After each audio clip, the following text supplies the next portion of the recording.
Hi again, it's Jonathan at the Piano Lesson. Welcome back. Nice to be with you again.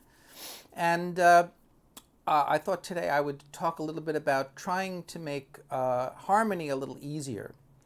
And people who've been watching me have learned about how I will take major scales, or not just major scales, but any scale, and kind of boil them down to tetrachords. Well, we're going to do kind of a similar thing, but we're going to do that with chords, actual, the typical kinds of chords that you often associate with playing music, like major chords and minor chords and diminished chords, but showing you how just really three basic chords, if all you know is three basic chords, you can make really almost any chord. So what is a chord? Well, there's no such thing as chords. Why not? Well, because we listen in a very linear way over time. And so typically we think of a chord as two or more melodies being played at the same time, which is a harmony. And if you kind of stop the projector, so the old-timey movie projectors, but if you stop the video frame for a second and take one frame out, the word chord to me is more of a conceptual thing. It's a convenience. So at any moment we could stop the music and assess how the various voices line up, and we could ascribe a name to what's going on at that moment in time with those two or more melodies. So two melodies we typically think of as an interval.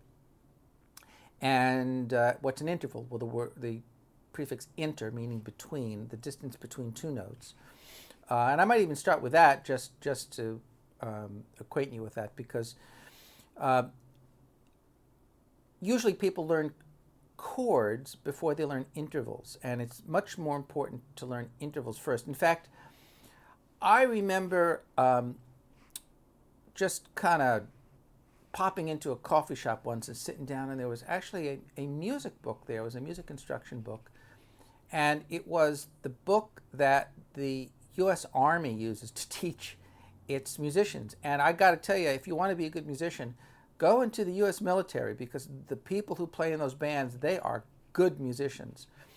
And the very first thing, it's made a big impression on me, I remember this, the very first thing in the book was understanding an interval, and understanding an interval as what it truly is, an overtone, a perfect fifth, starting with the perfect fifth or the perfect fourth. Understanding perfect intervals. And that said a lot to me, because they really had their priorities right. I mean, they really had good teachers there.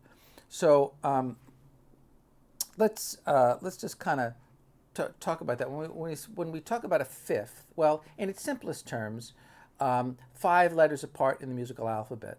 So A through G, A, B, C, D, E, F, G, then it starts again with A. Well, if you go A, B, C, D, E, that's a fifth, all right? Or if you start with B, B, C, D, E, F, okay, that's a fifth. Or C, D, E, F, G, that's a fifth, right? Or D, E, F, G, A, that's a fifth. Now, in order for it to be a perfect fifth, you can think of it as the first and fifth note of a major scale. So A, B, C, D, E, E is the fifth note of an A major scale. B, C, D, E, F, F is not the fifth note of a B major scale. Pardon me. F sharp is actually, and you can hear that on the piano. I'll show you. Here's A up to E, that's a perfect fifth. B up to F ain't no perfect fifth. You can just hear that right away. It's F sharp. 1, 2, 3, 4, 5. 3, 4, 5. That perfect fifth.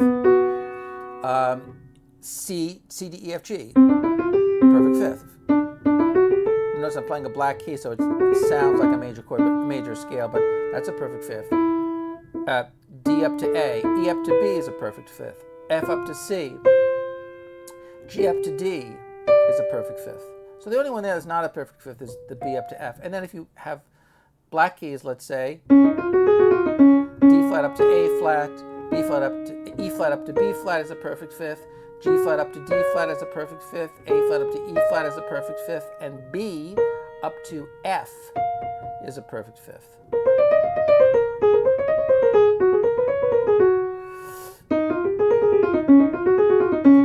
Twinkle, twinkle, little star, that's a perfect fifth for you. Okay?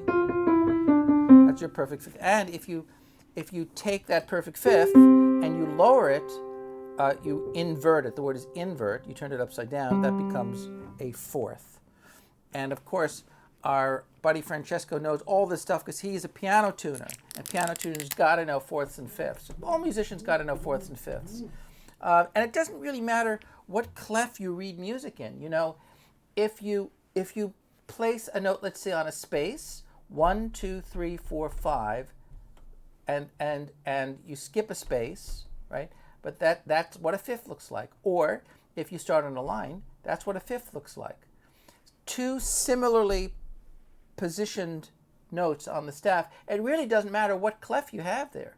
If you have a treble clef, if you have a bass clef, if you have some kind of a C clef, if you play viola, for instance, you know, or you're a tenor or whatever. But that's what fifths look like when they're notated. Now, if I take this note, these notes here, let's say these two, if I take this note, okay, whatever that is, and I go space line, that's got to be the same note. That's a fourth. This is a fourth, and that's a fifth. All right, and they are referred to as perfect intervals. Okay, and that's important to remember. There's two main kinds of intervals we have to worry about: perfect intervals, and then major intervals. So I'll show you what I mean by that. And actually, just as a little aside, I'm going to, I really love using a pen and paper, and I feel like using a computer to print music is kind of depressing. Although I don't mind printing chord symbols sometimes with I like doing a little of both. Little sidebar here. I'm old enough to remember there not being computers. And when I had to write parts for people to play, I had to use, it's like everyone else, pen, pencil, and paper, whatever. But there was a time when, and there still is, there's a field of music copying, music copyists. And because there is an art and science to writing music, and there's more than one right way to notate something, so it takes a certain amount of experience and judgment, because the object of the game is to get someone to enjoy reading the musical part that you've written for them and to play it successfully. There's nothing worse than handing music to someone or getting a musical part and just having it look hellacious and you don't want to play it. But I remember having fun. There was a store in New York City I think it was called Associated, and they sold special paper and pens and calligraphy pens and paper that was fairly thick. So if you made a mistake in ink, you actually used real India ink or whatever, you could take a razor blade and scratch it off the paper. And I enjoyed that. That was fun. If anyone who uses the real book, that gives you some sense of what that style of writing looked like. Although that is not the best example of calligraphy, but it's functional, and it is easier to read. I find it much easier to read, frankly, than most printed music, most professionally printed music. But I really think that when people learn to read music, they start with clefs, treble clef, bass clef, particularly piano. I think it's a big mistake. I wouldn't start anybody with a clef. I think what you need to look at is the proportion between the notes on the staff. The clef is irrelevant. It really is. The clef is just a place mark. It just tells you what, you're designating a particular note on the staff because it's totally arbitrary. So why would you do that? Well, you do that because certain instruments have certain ranges that you write in. So some instruments, some instruments are up here, and some instruments are down there, and some are just in the middle, right? But if you're if you're writing music, of course, the most typical clef we use is the treble clef or the G clef. Well, it's this line. It's this second line that's supposed to be the G in the treble clef. And originally, that clef looked like a letter G. It kind of looked like a letter G. It had changed since then, but when you write the treble clef, down to the fifth line, underneath to the first line, and up to the third line, but this is the most important part of the clef. You're kind of designating this as the G. You can almost kind of see the G there, right? But that's really why they call it a G clef. Likewise, the letter F, right? There's your fourth line on the staff, the letter F, your F clef, starting on the F line, going up to the top and down and almost to the bottom, not quite, and then a dot above and below the fourth line. So you have this kind of, this sort of nexus of, but it's this, a little arrow pointing to this fourth line. That's your F. That's this note on the piano, right? This is this G. And again, we're talking about fifths, right? It's a fifth, either above or below. Middle C. There's middle C for the treble clef, right? There's middle C for the bass clef. So what's the similarity? Well, here's one line below the staff. Here's one line above the staff. And why the grand staff? Well, the grand staff is so that you can, encompass a wide register, right? But what they did was, I really think of the grand staff as 11 lines. 1, 2, 3, 4, 5, and then another 1, 2, 3, 4, 5, and then your ledger lines here, right? So here's your say your treble clef, right, and here's your bass clef. But what they've done is they've kind of spread this apart, so your eyes don't get confused, right? So there's some space there where you can kind of see what's going on. But the perfect intervals, okay? Those are the overtones. So in other words, if I could play this G using this string. Whoops, that's the wrong note. I'm holding this key down so the damper is raised from the string. I don't know if you can hear that G. It's actually kind of play up here. You can hear all those G's coming off the string. I couldn't do it if I say I held down a B. You wouldn't really. It's trying to force that note out, but it's not as successful. See, so I'm gonna do that one. That's better because the first overtone is actually an octave, and then you have a fifth, and then you have the inverse of that, which is a fourth, and all coming off that string. See, I stopped the sound just by simply lifting the key and lifting the damper. Oddly enough, when I play this note, it's not particularly successful, but an octave, a fifth, and a fourth. Right? And the next overtone's a third, a major third, and then a minor third. And that constitutes a major chord.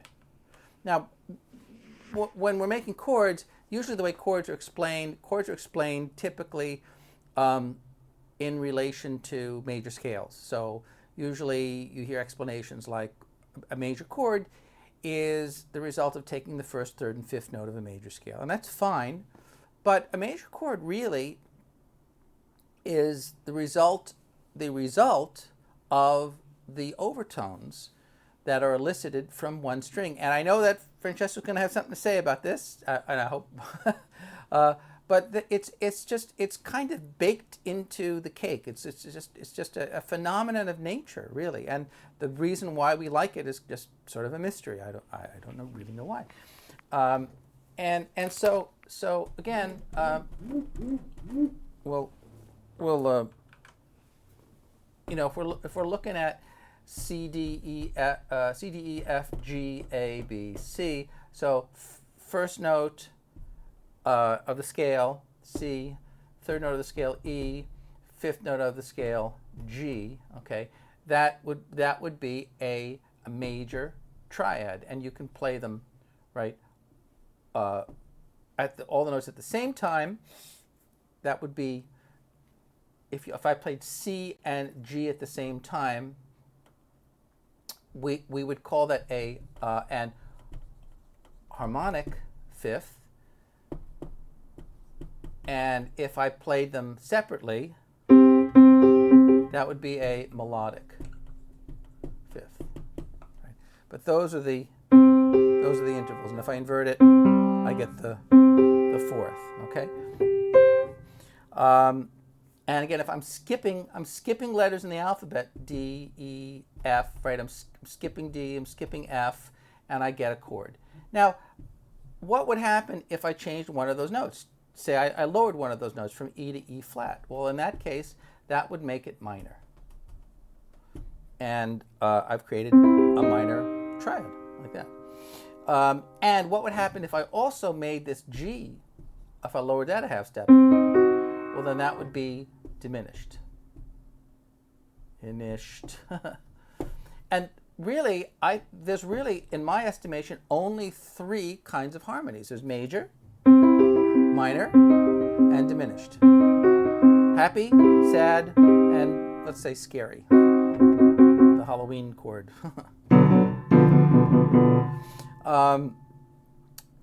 Knowing those chords, you could make more complex harmonies. You could make chords that have four notes, or a seventh chord, or chords that have five notes. That's a ninth chord. Or you could keep going. You could have six notes or seven notes in a chord, always skipping a note: C, E, G, B, D, F, and then A. So root, third, fifth, seventh, ninth, 11th, 13th, all odd numbers, right? And that's pretty much all you have. And the ninth is the same note as the second, but it's really a ninth because it sounds different. It's farther apart. I mean, if we just kind of examine that for a second, root, third, fifth, seventh. Okay, we're just skipping white keys. So that would be called a major seven chord, C major seven, because the seventh note in the scale is B. We're using the, all right? But if I get rid of that C there, what am I left with? Well, that's an E minor triad. So what am I telling you? I'm telling you that this more complex chord is really the result of two simpler chords, the C major and the E minor, and they share two common tones, the E and the G. And that's kind of cool, because if you know a C chord, well, you automatically know two of the three notes of the E minor chord. Now, it's true that you could have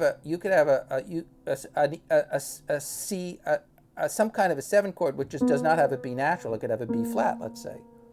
That's still a seven chord, C, E, G, B flat. What's that? Well, the top part of this chord is diminished. That's E diminished, right? So a seven chord, C7, there's C major 7, C7. In fact, let me make this a little bit clearer.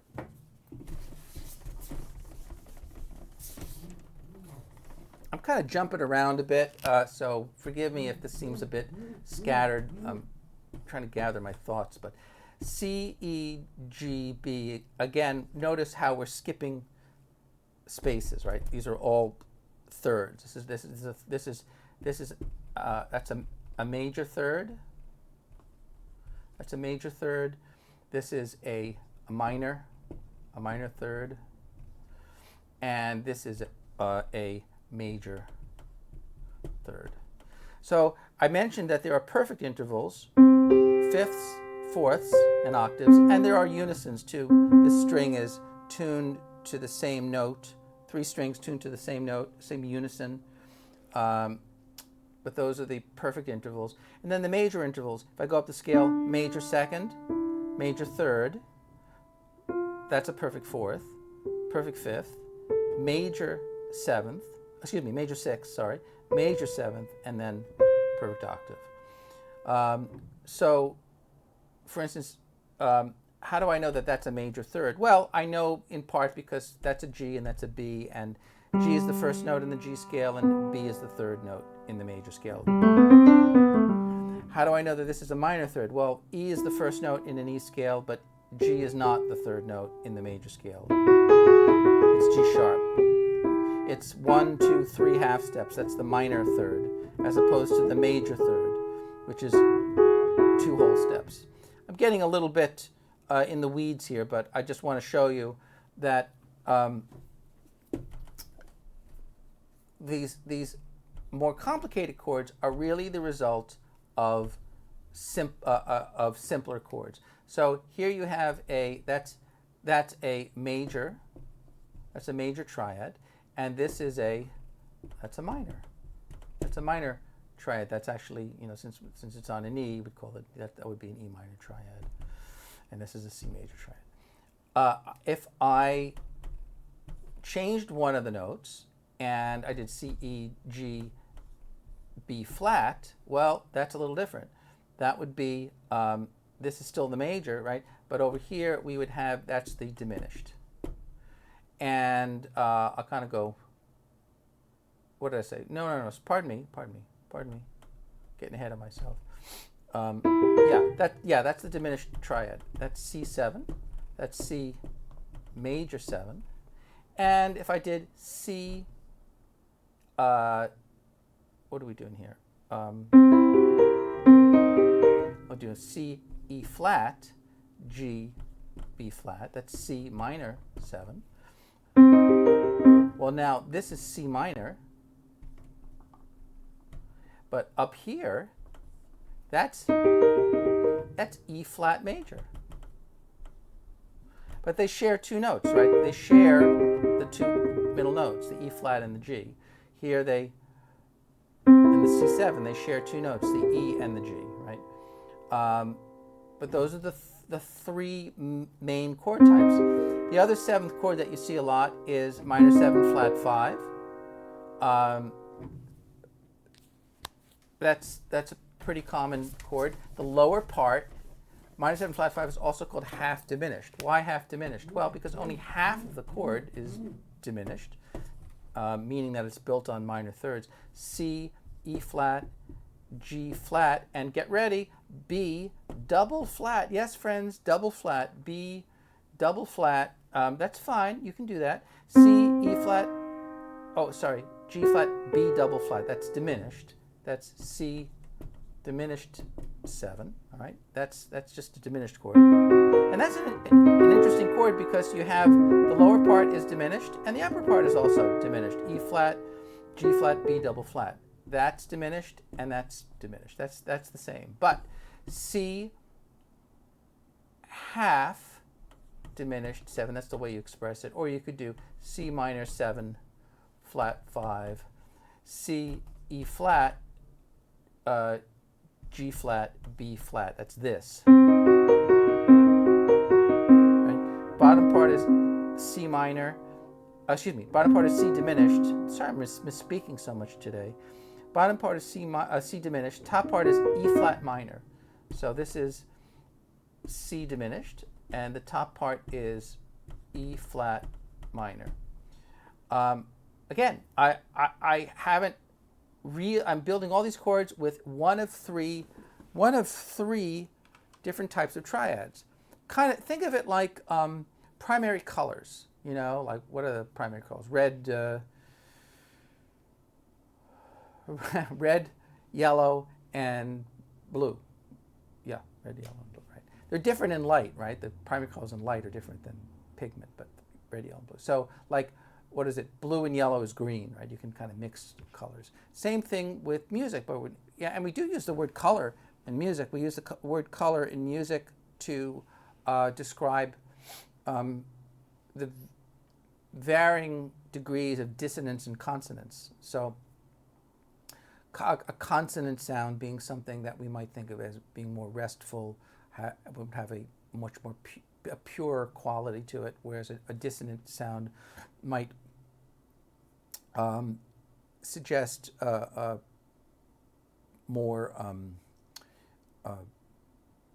more of a disturbance, more uh, I hate to use the word, sounds bad. We often think of something that's very dissonant as bad and something that's very consonant as good, but tension and release is, I think, that's what we're looking for. Something that creates tension, okay? So major chords, minor, and diminished. Now, there's one triad I haven't included that's augmented. So what's an augmented chord? Well, an augmented chord, just to be thorough, an augmented chord would be, let's say, C, E, G sharp. All right, that would be C. We use a plus sign, or you could just say C, A, U, G, augmented. And that sounds like this. And then sometimes people call it the question chord. What? It sounds like now, why don't I include that? Well, I don't include it because I think of that actually as two overlapping major triads. Here, I think of C major, the bottom part of C major, and E major. I think of those as kind of going together. And also the augmented chord, it's, in my way of thinking, it's not quite as common, and it's not quite as essential. It's a modification, it's an alteration, but it's more of an anomaly. The major, minor, diminished are kind of more the meat and potatoes of the chords. So so again, if you're making seventh chords, some kind of a seventh chord, you can take any note on the piano, skip letters in the musical alphabet, C, E, G, B, some kind of a C, some kind of an E, some kind of a G, some kind of B. Could be C, E flat G, not C, E, G, or it could be C, E, G, B flat, right? But it's still, that's how you build chords. And when you notate them, right, you notate them line, line, line, line, or space, space, space, space. That's the root position way of notating them. Okay, well, gosh, that was kind of fast. Time flew today, but I enjoyed that, and I hope you learned something, and I hope it wasn't too easy or too complicated. I hope it was just right, but if it wasn't just right, I'll try again next time on the piano lesson. And visit www.thepianolesson.com and write to me, and I will write back. This is Jonathan, the Piano Lesson, signing off, and hope you guys have a great rest of your week.